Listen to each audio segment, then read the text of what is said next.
c'est le Woody Review.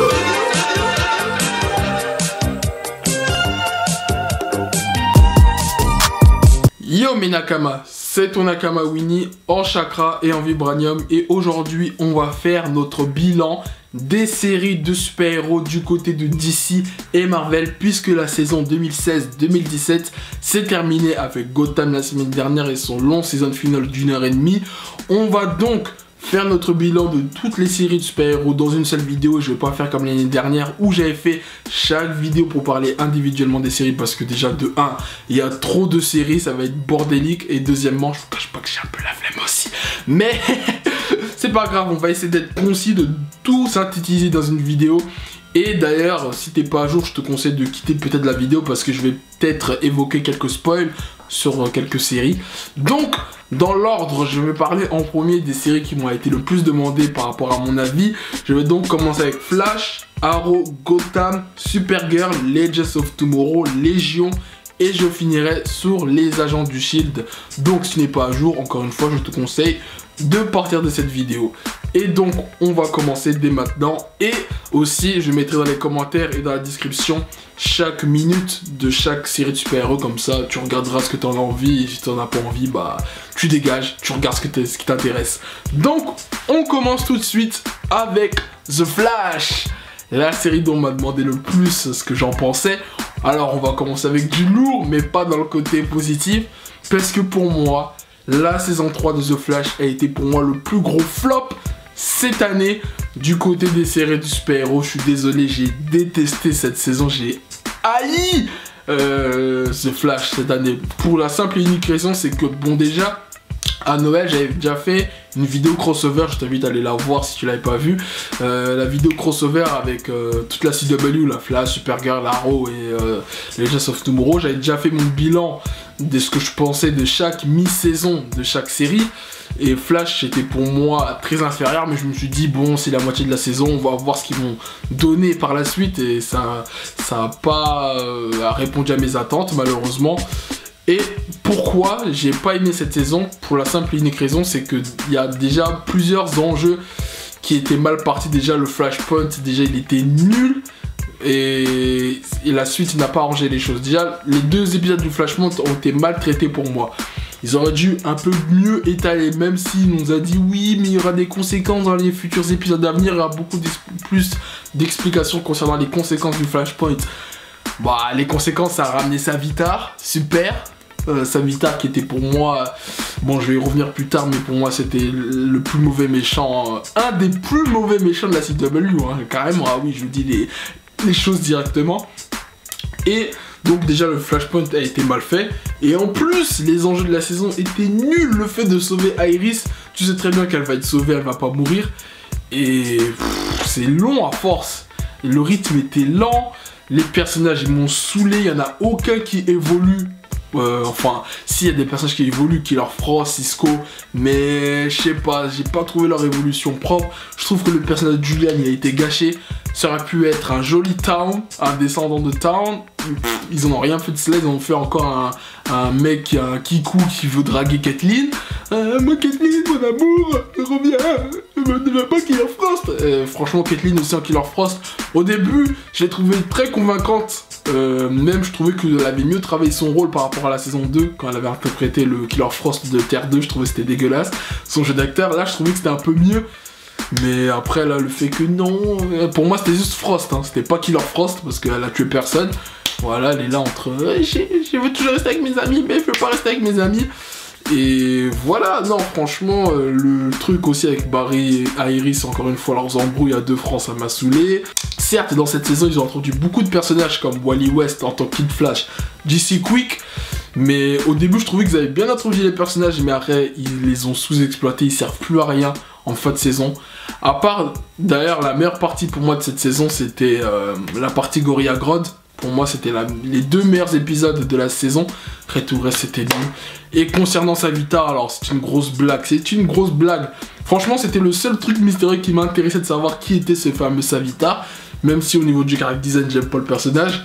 Et quand on a su que c'était finalement, attention spoiler, ce qui n'est pas à jour, Barry Allen, un futur potentiel Barry Allen, au début je me suis dit, oh, ouh, Pas mal, pas mal. Ils ont repris un peu une thématique qui est abordée dans les comics, où il y a, effectivement, c'est vrai, il y a vraiment un Barry Allen du futur qui devient un God Speedster. Moi, je me suis dit qu'ils vont bien traiter le truc. Non, ils ont fait un Barry Allen victime. On m'a abandonné, personne ne m'aime, alors je vais devenir méchant, je vais devenir un dieu. Oh, c'est quoi ces motivations? Au début, je me suis dit non, c'est une blague, ils vont apporter des meilleures explications. Et ben non, en fait, c'était vraiment ça. Et c'est vraiment dommage. Et soi-disant, le mec a 10 ans d'avant, je sais pas quoi, gna. À côté de Prometheus, je vais y revenir plus tard quand je vais parler d'Arrow, mais c'est des blagues, hein. Franchement, c'était pas terrible du tout. Par contre, en parlant de futur, le futur costume là de Barry Allen dans le futur en 2024, là, il frappe. J'ai valide totalement le costume, parce que le costume là, aujourd'hui, là, il est dégueulasse, concrètement. Mais non, franchement, même le côté avec Harrison Wells et Char, je trouve que sa mort ne m'a pas impacté autant que ça, parce que tu sais que la saison prochaine, il y aura un autre Harrison Wells. Donc voilà, sa mort n'impacte pas le public. Même Jay Garrick sous-exploité. Et il y a plein d'incohérences scénaristiques, plein de facilités scénaristiques par rapport aux anomalies temporelles. Enfin, c'est un bordel. C'est pire que la chronologie des X-Men là chez la Fox. C'est un bordel. En tout cas, franchement, à part la partie avec Gorilla Grodd, il n'y a rien à sauver de cette saison pour moi. C'est une catastrophe. En plus, pour moi, la plus grosse erreur, c'était d'avoir encore fait un speedster. Ils auraient dû faire un personnage normal ou un méta-humain, tout sauf un speedster. C'est ce qu'ils vont faire apparemment dans la saison 4. Devo, apparemment, c'est lui qui va être le méchant. Mais ils ont déjà spoilé comment ils vont le battre. Quel est l'intérêt? Aucun. Et à la fin, Monsieur Barry Allen se fait enfermer dans la Speed Force. On sait très bien qu'il va revenir. Ça va durer 1 ou 2 épisodes. Allez. Non, franchement, je suis très déçu de Flash. Franchement, c'est dommage. Pour moi, c'est la série la moins bonne, déjà de la CW, clairement. Et c'est même la moins bonne de toutes les séries de super-héros cette année. Je suis désolé. Je suis très déçu. Et je pense que beaucoup de gens aussi vont être déçus. En tout cas, voilà. Et encore une fois, le Flashpoint, ils ont chié sur le concept. Au début, je me suis dit qu'ils vont un peu impacter les autres univers, mais ils n'ont pas été assez impactés que ça. Legends of Tomorrow, ça touche pas les jeunes. Arrow, il y a juste la fille de Deagle qui est devenue un garçon. Super. Il y a rien. Ça impacte pas les autres univers, ça sert à rien du tout. Il y a que pendant le crossover avec les Dominators, je me suis dit, oh là, il y aura vraiment des vraies conséquences, mais c'était des lol. Bref, en tout cas, pour finir sur The Flash, c'était une grosse déception. Travaux de merde. Ensuite, on va passer à son collègue Oliver Queen, a.k.a. Green Arrow. Alors, comment vous dire, cette saison m'a enjaillé. C'est pour moi la meilleure série de la CW cette année. Et clairement, la deuxième meilleure série de super-héros cette année. Je vous dirai qui est le premier tout à l'heure. Mais vraiment là, enfin, on a retrouvé le Arrow qu'on aimait dans la saison 1, dans la saison 2. Enfin, le Oliver Queen que j'affectionne particulièrement. C'est pas Oliver Queen là dans la saison 3 ou la saison 4. Félicité, je sais pas quoi. Non, là c'est du vrai sérieux. Parce que si tu as vu ma vidéo que j'avais fait l'année dernière sur la saison 4, j'avais dit que la saison 3 m'avait particulièrement déçu. La saison 4 également. Voilà, c'était trop parti dans les effets surnaturels, cosmiques, sorcellerie, je sais pas quoi. Là, ils sont revenus à la base des bases, à la rue, les combats stricts. Et le méchant Prometheus, que dire, c'est l'un des meilleurs méchants de la CW. Le mec est chaud, il est dans le top 3 avec Reverse Flash version Harrison Wells, attention, pas le nouveau là. Et en même temps aussi que Deathstroke. Pour moi, là, ces trois-là, ils s'assoient à la même table, hein. Les autres, après, ils peuvent se battre. Mais Prometheus, vrai méchant. Et lui, c'est un vrai méchant qui a 10 ans d'avance. C'est pas comme Savitar. Prometheus, oh, les travaux. Excusez-moi, là. Vraiment, c'est n'importe quoi. Vraiment, pour revenir à Prometheus, lui, c'est vraiment quelqu'un qui avait de l'avance. Parce que, même à la fin, lorsqu'il dit à Oliver, quand il se fait, soi-disant, Oliver croit qu'il l'a capturé, qu'il est en prison, il lui dit la phrase « On se retrouve sur le bateau ». Moi, je me suis dit, mais pourquoi il dit ça? Mais en fait, parce que tout se finit sur le bateau. La boucle est bouclée. D'ailleurs, c'est ça que j'ai apprécié dans cette saison, parce que c'est vraiment la saison de la rédemption.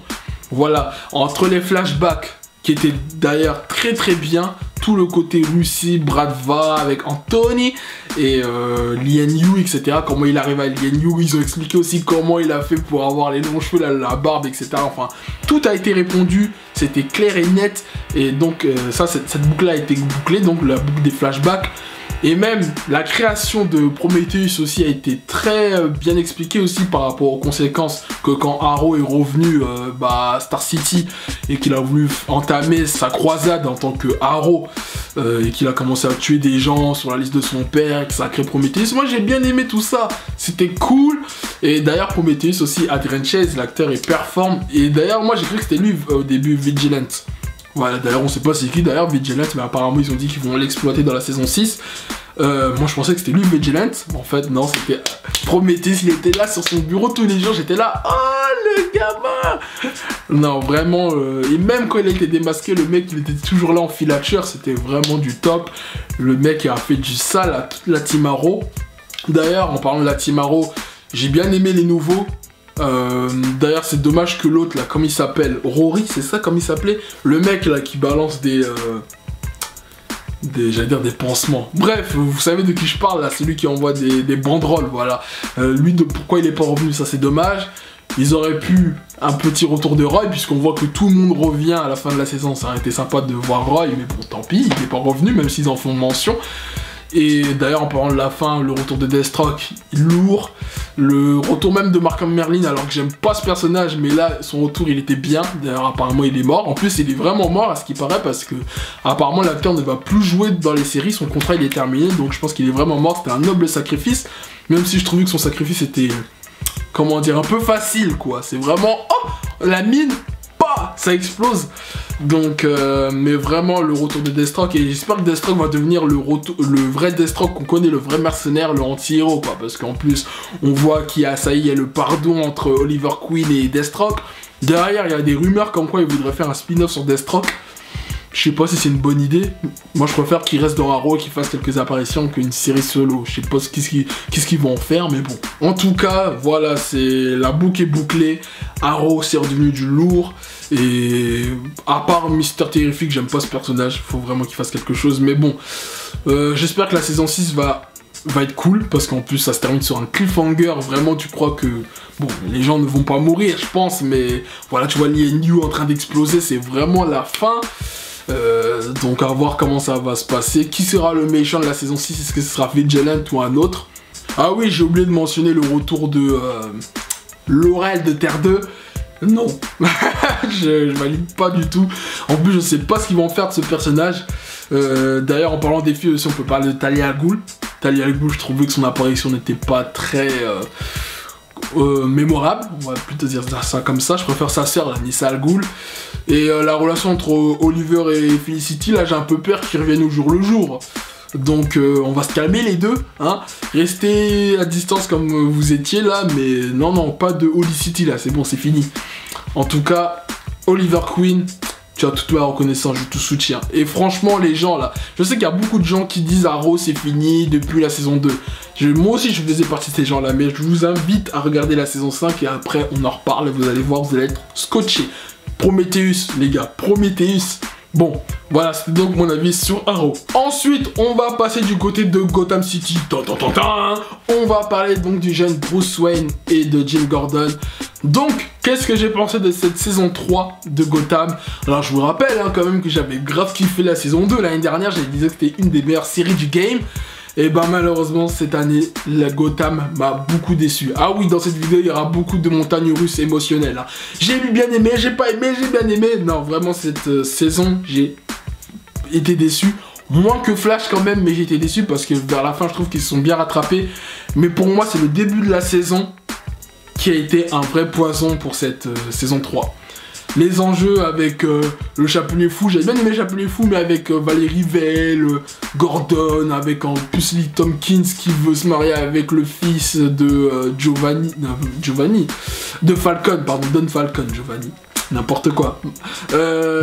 Ces histoires un peu d'amour, il y a eu trop d'histoires d'amour au début. Tout ça pour introduire le virus, ça a pris beaucoup de temps. Moi j'ai pas aimé, en plus avec le retour des monstres là, de Fish Money, ça aussi ça m'a saoulé. Et même par rapport à la relation entre le pingouin et Enigma aussi, oh là là. En plus avec le pingouin qui voulait se présenter en tant que maire aussi, ça c'était n'importe quoi, Le début de la saison c'était nul. Après, à partir du retour de la mi-saison avec Jérôme, Là, ça a bien reboosté la série. Déjà, le retour de Jérôme, j'ai bien aimé. Et aussi, la fin de la saison était bien. Mais je trouve que... Parce qu'en fait, je pense qu'ils ont voulu faire un peu comme les Agents du Shield, à tout regrouper, tous les arcs narratifs, parce que le virus, il est introduit au début de la saison, il a été utilisé à la fin de la saison. Mais je trouvais que le rythme était lent et mal amené. Arrête, dans cette saison, ils ont introduit la cour des hiboux. Alors, je trouve qu'ils ont bien introduit la cour des hiboux. Enfin, ça respecte les valeurs et les idées de la cour des hiboux. Après, je sais pas si c'était une bonne idée de les introduire maintenant. Parce qu'en plus, ils ont introduit aussi Ra's al Ghul, qui apparemment a un lien indirect avec la cour des hiboux aussi.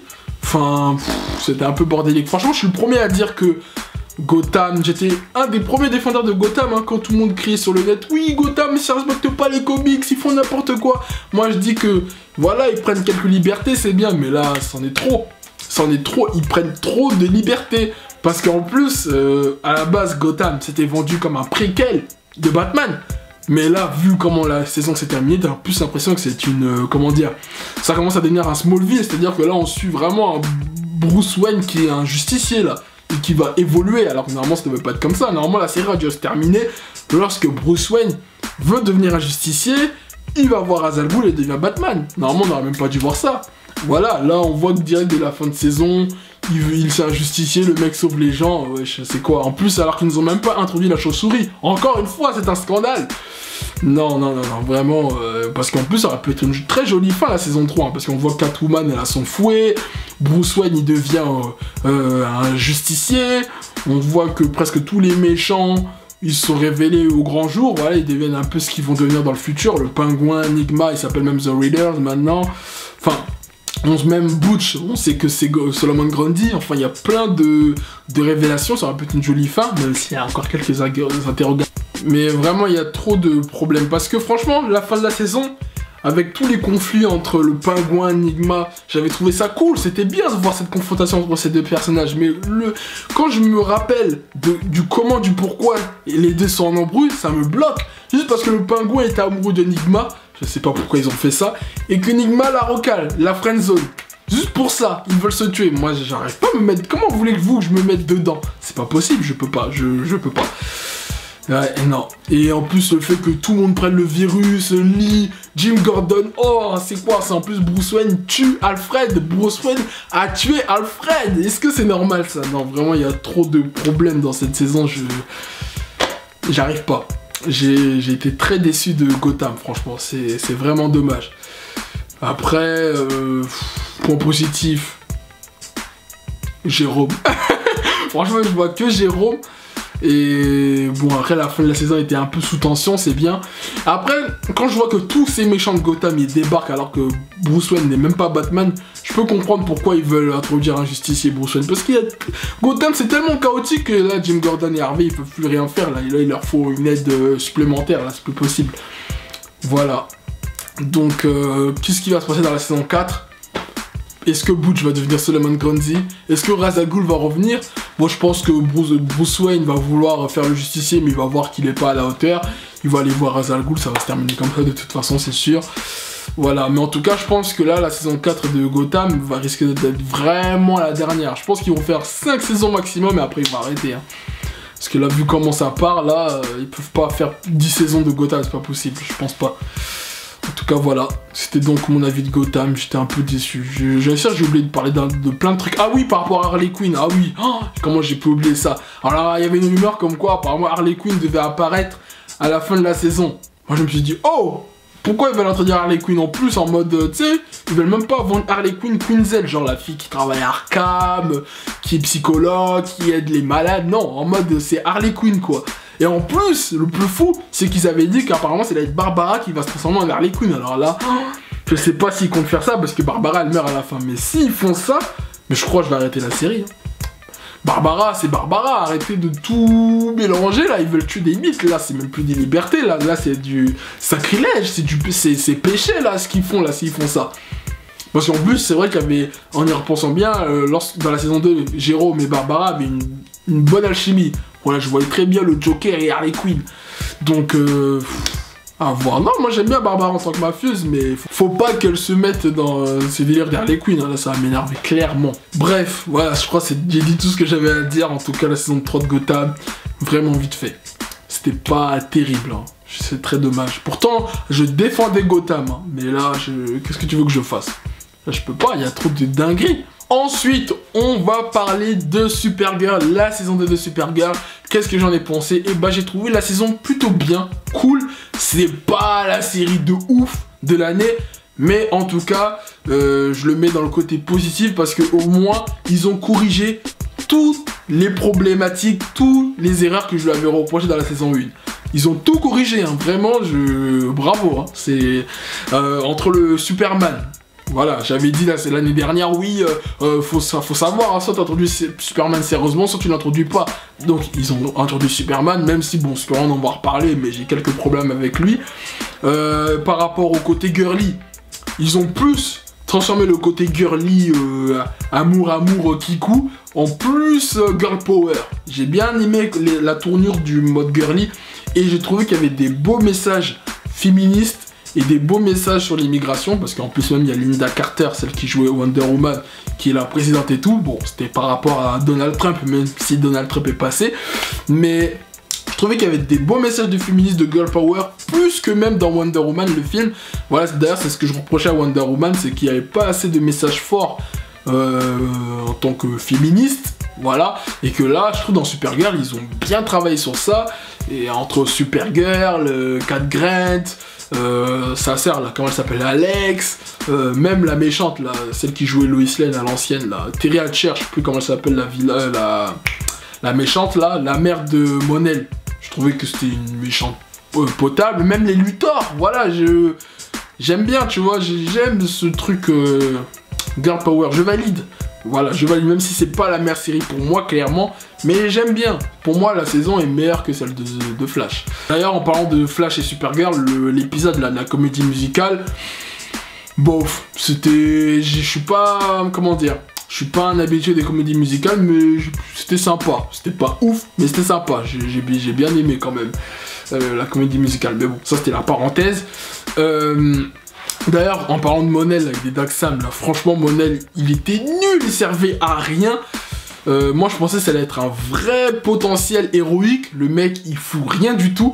Mec au foyer, limite, le mec, il est là, il est à la maison, il attend que Supergirl rentre. Il aide pas Supergirl, enfin, il aide de temps en temps, mais on le voit pas accomplir des exploits héroïques. Personnage sous-exploité, mais à fond. Le mec ne sait faire que le canard. John Jones aussi, je trouvais, le côté martien a mieux été exploité que dans la saison 1, c'est-à-dire par rapport à ses origines, l'histoire qu'il partage avec Miss Martian, mais arrête côté combat, sous-exploité aussi. Il y a un personnage qui était là dans la saison 1, que je trouve pourquoi ils l'ont pas remis dans la saison 2, je parle de Max Lord. Celui qui se faisait passer pour le Lex Luthor un peu de la saison 1 de Supergirl. Moi j'aimais bien ce personnage, pourquoi ils l'ont retiré? Pourquoi il revient pas? Où est passé ce mec?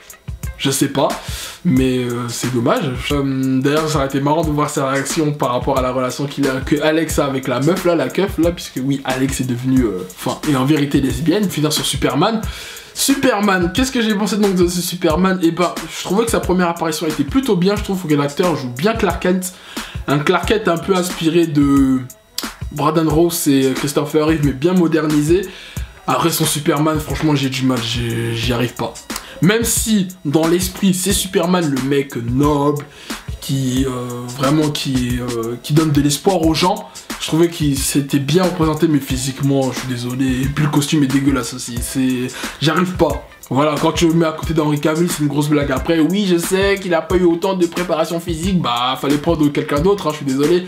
Mais bon, en tout cas, et ça concernant sa deuxième apparition, par contre, j'ai un peu moins validé le fait qu'il se fasse encore contrôler, hein, comme dans la saison 1. Non. Le mec, c'est un Superman, c'est un pantin, c'est une marionnette. Et le fait qu'il soit moins faible que Supergirl, je peux comprendre dans le contexte de la série sur le truc que Supergirl, bah, c'est sa série donc elle soit plus forte. Et encore, c'est dans les délires de Girl Power. Mais je trouve que c'est dommage parce que ça enlève clairement de l'enjeu au personnage de Superman. C'est-à-dire que vraiment, là, il m'intéresse plus. C'est-à-dire que quand il arrive sur le champ de bataille, pour moi, c'est plus une valeur ajoutée. C'est vraiment un assistant de Supergirl, un sidekick. Comme un Robin ou un... Bon, j'abuse, mais voilà, pour moi, c'est un Superboy, hein, c'est pas un Superman. Voilà, j'ai bien trouvé l'expression, c'est un Superboy. Ce n'est pas un Superman, ça, je suis désolé. Mais donc, voilà, donc Bon, bah, je pense qu'on va le revoir dans la saison 3. Peut-être une Lois Lane, peut-être un Lex Luthor aussi. Et concernant le cliffhanger de fin, on voit un vaisseau qui était Krypton, lorsque, en même temps que Supergirl. Alors j'ai vu que c'était une femme, c'était une kryptonienne, mais je me souviens plus c'était qui exactement. Ah, c'est pas très professionnel tout ça. Franchement, j'ai vu un peu sur un site qu'ils ont casté une fille pour jouer la future méchante de la saison 3, mais je crois que c'est une kryptonienne aussi. Hein. Donc voilà, elle va peut-être causer des ennuis à Supergirl. Encore une fois, hein, on quitte la saison 1 sur un vaisseau qui crache. Là, la saison 2, on quitte sur un vaisseau qui part des Krypton. Super l'originalité, hein. Mais bon. En tout cas, j'espère que dans les futures saisons... ah oui, parce que j'allais parler de Brainiac, mais par contre, Zod, le général Zod, c'était ridicule. Hein, son apparition, j'ai pas compris. Parce qu'en fait, quand il y a Superman qui se fait contrôler par la mère à modèle, là, il croit que Supergirl, c'est le général Zod. Le général Zod est ridicule. Hein. Franchement, c'était vraiment pas la peine de l'intégrer si c'était pour le faire passer pour un clampin comme ça. Mais oui, donc, je voulais dire que ça serait bien qu'ils introduisent Brainiac dans Supergirl. Puisque ils ne veulent pas l'adapter au cinéma, du coup, ça serait peut-être bien qu'ils l'introduisent au cinéma, non? Qu'en pensez-vous? Donc voilà, je pense que j'ai dit tout ce que j'avais à dire sur Supergirl. En tout cas, pour résumer, c'était une bonne saison. Voilà, c'était pas ouf, mais c'était pas nul non plus. Largement supérieur à Flash, et de loin. Voilà, c'était donc mon avis sur Supergirl. Ensuite, on va parler de Legends of Tomorrow. Donc, qu'est-ce que j'ai pensé de Legends of Tomorrow? Eh bien, j'ai trouvé même... C'est comme la première saison pour moi, mais un peu mieux quand même. Je trouve que les personnages, ils ont pas trop évolué. À part peut-être... Enfin si, le relationnel a bien évolué. Je trouve que l'équipe est meilleure que dans la première saison parce que pour moi, Hawkgirl et Hawkman c'était des poisons. Heureusement qu'ils les ont virés et qu'ils ont remplacé par Vixen et Steel. J'ai préféré largement ces deux personnages-là. Et bon, Sarah elle a évolué. Mec, Nick Mori, on sent que le mec est tourmenté par rapport à la mort de Captain Cold. Par contre, Ray Palmer, toujours un clampin. Ce mec, franchement, il m'attriste. Hein, ce mec, il me fatigue.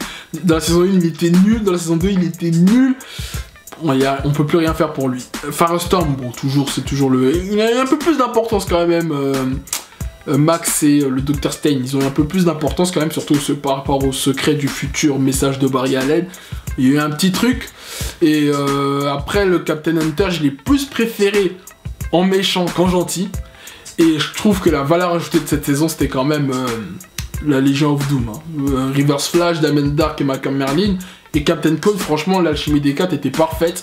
Et on a un peu retrouvé l'esprit des comics où il y a toujours le leader, donc Reverse Flash, qui sous-exploite et qui sous-estime le reste de sa team, qui les prend pour des cons. Donc ça, j'ai trouvé ça bien. Et je trouve aussi que le Black Flash, parce qu'il y a le Black Flash qui apparaît donc dans la Legends of Tomorrow, a été mieux exploité que dans Flash. Hein. Parce que dans Flash, c'est une grosse blague. Hein. Le mec, je crois on le voit 2 fois. La première fois, je me souviens même plus pourquoi. Et la deuxième fois, c'était par rapport à donc lorsque il y a Savitar et Caitlyn là, qui veulent ouvrir la brèche temporelle. Là, il y a Black Flash qui arrive, il y a Caitlyn qui le stoppe.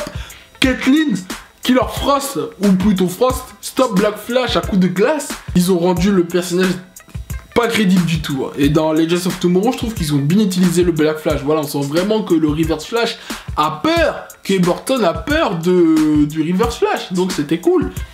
C'était cool. Après, concernant la fameuse mort de Reverse Flash, bon, je pense qu'il va pas mourir, je pense qu'il va revenir à cause d'encore des anomalies temporelles, surtout si Flash, il continue à aller dans le temps, là, cet imbécile, là.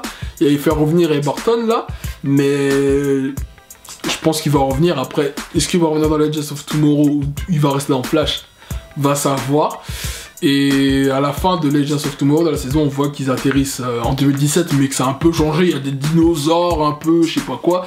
Par contre, dans la saison 3, j'ai vu qu'ils avaient casté une fille, Isis. Voilà, je me souviens. Là, j'ai été professionnel sur ce coup-là. Ils ont casté Isis, qui a donc, dans les comics, un rapport avec la magie, et plus précisément Black Adam et Shazam. Donc ils vont introduire cette magie-là, qu'ils avaient peut-être un peu introduit avec Vandal Savage, mais là ils vont un peu plus approfondir l'Égypte avec Black Adam et Shazam. Est-ce que donc on aura le droit à des apparitions de Black Adam et Shazam? Ça m'étonnerait, je pense pas, mais en tout cas, Isis qui est considérée comme une Shazam femme, Donc voilà, est-ce que ça va être une future partenaire? Est-ce que ça va être une potentielle méchante? Va savoir. En tout cas, bon, j'ai trouvé cette saison une continuité de la première dans le sens où il continue à exploiter les différentes époques, le Japon médiéval, l'ancienne Amérique, l'Angleterre, la France, la Première Guerre mondiale, la Seconde Guerre mondiale. Voilà, ils ont un peu exploité le temps. C'est bien aussi, ça rappelle un peu l'histoire.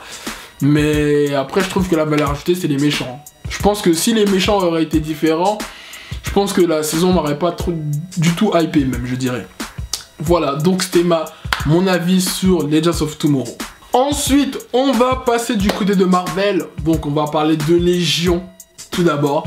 Pour moi, c'est l'OVNI de cette année. Alors là, j'étais au début pas chaud pour regarder la série.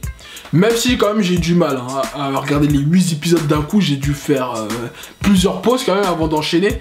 Mais pour moi, c'est la surprise de cette année. Hein. C'est le outsider. Vraiment, c'est rien à voir avec ce qui s'est produit dans les séries de super-héros. La réalisation est vraiment top, qui rappelle vraiment un film de cinéma. Surtout quand il change de format, là, vous savez, format TV, format cinéma, pendant qu'il est en mode schizophrénie, en mode normal, je trouvais que c'était très bien fait. Les acteurs, ils étaient au top. Je kiffe David. La relation qu'il avait avec la blonde, c'était vraiment bien. Et même le délire, toute l'intrigue autour de sa schizophrénie, même si je trouvais que ça a duré un peu trop longtemps pour moi. Ils auraient pu faire ça aller en 15-5 épisodes. Et après les 3 derniers épisodes, ils auraient pu faire un peu plus d'action, surtout entre les deux organisations qui se font un peu la guéguerre là. Ils ont un peu mieux travaillé ça parce que là, il y a peu d'action dans cette saison. Hein. Il y a eu que de savoir est-ce que David il est fou, comment on va aider David, voilà, comment on va réussir à remporter la guerre aussi, là, cette fameuse guerre. C'était un peu dommage ça, c'est un peu trop traîné en longueur, mais après au moins ça va, il faut référence au professeur Xavier, même est-ce qu'il fera un caméo un jour en plus? S'il fait un caméo, quel professeur Xavier ils vont mettre? Est-ce qu'ils vont mettre James McAvoy ou Patrick Stewart? Voilà, voilà, ils auraient... Je sais pas, j'ai l'impression que ça n'est pas très intégré à l'univers X-Men, hein. C'est vraiment, ça c'est vraiment dommage. Alors qu'ils nous vendaient le truc comme quoi c'était connecté au film X-Men, peut-être un peu plus d'exploitation dans la saison 2, mais en tout cas j'ai bien aimé la série, c'est pour moi une très bonne surprise. J'ai pas grand chose à dire parce que c'est vraiment spécial, je recommande vivement. En tout cas, je pense que c'est dans mon top 3. 3ème position, Légion, 2ème position, Arrow. Et donc on va passer donc à la dernière série, les Agents du Shield. Si j'ai parlé des Agents du Shield en dernier, c'est pas anodin. Puisque j'ai commencé avec Flash, j'ai commencé en saleté, en mode sombre, j'ai craché sur la série. Fallait que je parle en bien d'une série pour finir cette vidéo, faut qu'on finisse en lumière, on peut pas finir ça en sombritude. Donc on va parler des Agents du Shield, la saison 4, qui est pour moi la meilleure série de super-héros à l'heure actuelle. C'était la meilleure série cette année pour moi. Donc mon top 3 c'était donc Légion, Arrow et en première position les Agents du Shield. Pourquoi j'ai surkiffé cette saison des Agents du Shield? Parce que déjà, de 1, ils ont introduit Ghost Rider. Voilà, en plus, il y a 2 Ghost Rider. Maintenant, dans le Marvel Cinematic Universe, on sait qu'il y a Johnny Blaze et Gabriel Reyes. Le mec, j'ai surkiffé. Le mec fait du sale tout le temps. Madame Hydra qui a été très bien introduite. L'actrice, franchement, elle joue trop bien. Le côté un peu robot et en mode la folle hystérique. Et elle a très bien joué son rôle. Elle est très très forte. Et après, il y a toute l'équipe des Agents du Shield, hein, Coulson, Quake, et les arcs. Donc il y a eu 3 arcs dans cette saison. L'arc donc Ghost Rider, l'arc LMD et l'arc agent de Hydra, là. Les 3, ils étaient au top. Mais contrairement à Gotham, où c'était un peu bordélique par rapport à leurs arcs narratifs, là, au moins, les Agents du Shield, tout est cohérent, tout est bien scénarisé, tous les arcs se rejoignent. Voilà, parce qu'en plus, il y a Ghost Rider qui revient à la fin. Madame Hydra, on la voit depuis le début de la saison. Enfin, je trouve que tout est bien scénarisé, la direction artistique est bonne, la réalisation était bonne aussi. Après, pour moi, le seul bémol, je trouve, de cette saison, c'est par rapport à la connexion, justement, du cinéma par rapport à Marvel, puisque dans cette saison, on voit que les Agents du Shield, ça y est, ils déclarent au grand jour qu'ils sont de retour. Ok, je suis d'accord, c'est le Monsieur Patriote qui déclare même à la télé qu'ils sont de retour. D'ailleurs, même je crois qu'on voit Coulson à la télé aussi, si je dis pas de bêtises. Bah justement, bon là, on va avoir des réponses dans les futurs films de Avengers et autres héros Marvel là. Mais ça y est, là, le Shield est au grand jour. Maintenant, on veut voir les réactions des Avengers là. Et on va revoir Coulson interagir avec Tony Stark, Thor, les Captain America. C'est quoi les bails? Faut même pas qu'on me dise dans les futurs films Avengers, ah non, les agents du Shield sont morts. Non, non, non, non, non, là, ça va pas passer du tout. Ça va pas passer du tout. Et voilà, donc ça c'est un peu dommage. Et par contre, ce qui est aussi, ils ont pas trop parlé des Inhumains dans cette... Enfin, si, ils parlent de la thématique des Inhumains, mais on voit pas d'autres Inhumains en fait, c'est ça que je voulais dire. Ils se sont un peu calmés, c'est peut-être que peut-être ils veulent, comme il y a une série Inhumaine qui va arriver là à la rentrée, peut-être qu'ils vont un peu plus exploiter cet univers là. Mais en tout cas, je pense que mon arc préféré du coup de cette saison, c'était Ghost Rider et l'agent Hydra. C'était vraiment les deux arcs, parce qu'à l'MD ça ressemblait un peu à Ultron, ça m'avait un peu saoulé. Mais Ghost Rider, l'arc Ghost Rider et l'arc les agents d'Hydra, c'était au top. Et pour moi, l'arc de l'agent of Hydra est largement mieux traité que Flashpoint. Ça, c'est un Flashpoint, l'agent of Hydra. Ça, il y a des vraies conséquences dans une autre dimension. Voilà, c'est pas comme le Flashpoint où c'était vraiment n'importe quoi. Là, c'était très bien traité. On revoit des personnages clés qui sont différents de la réalité. En plus, il y a des vrais impacts. Parce que s'il y en a un qui mourait là, il mourrait dans la vraie vie. Enfin, il y avait des vrais trucs. Alors que là, dans Flash, c'était très mal exploité. En plus, c'est bien, on revoit Howard, on voit des anciens personnages. Non, franchement, c'était cool. J'ai grave kiffé. Et j'espère que pour la saison 6, ça va être au top. Puisqu'en plus, à la fin de la saison, on voit que l'équipe est donc dans l'espace. Donc, est-ce que c'est par rapport à Avengers Infinity War pour faire la connexion? Est-ce que c'est pour les Inhumains? Est-ce qu'ils vont peut-être introduire des personnages des Gardiens de la Galaxie? Puisque dans la saison précédente, ils introduisaient des personnages de Thor, Captain America, Iron Man. Donc est-ce que là, ils vont introduire des personnages des Gardiens de la Galaxie? Ce qui est tout à fait possible. Ils pourraient même introduire Groot et Rocket dans un épisode, puisqu'ils sont en mode CGI. C'est pas des vrais acteurs comme Chris Pratt, Zoé Saldana, enfin Peter Quill, Star-Lord, comment il s'appelle l'autre là, Drax. Et que j'espère il y aura des réelles répercussions sur l'arrivée de Thanos dans les agents du Shield et même dans les séries TV d'ailleurs, que ce soit Daredevil, Luke Cage, Jessica Jones ou Iron Fist. C'est pas genre il y a Thanos, il fout le bordel sur Terre et après dans les séries TV il se passe rien. Mais bon, en tout cas, affaire à suivre. En tout cas, tout ça pour dire que les agents du Shield c'était du lourd. C'était mon avis global sur la série.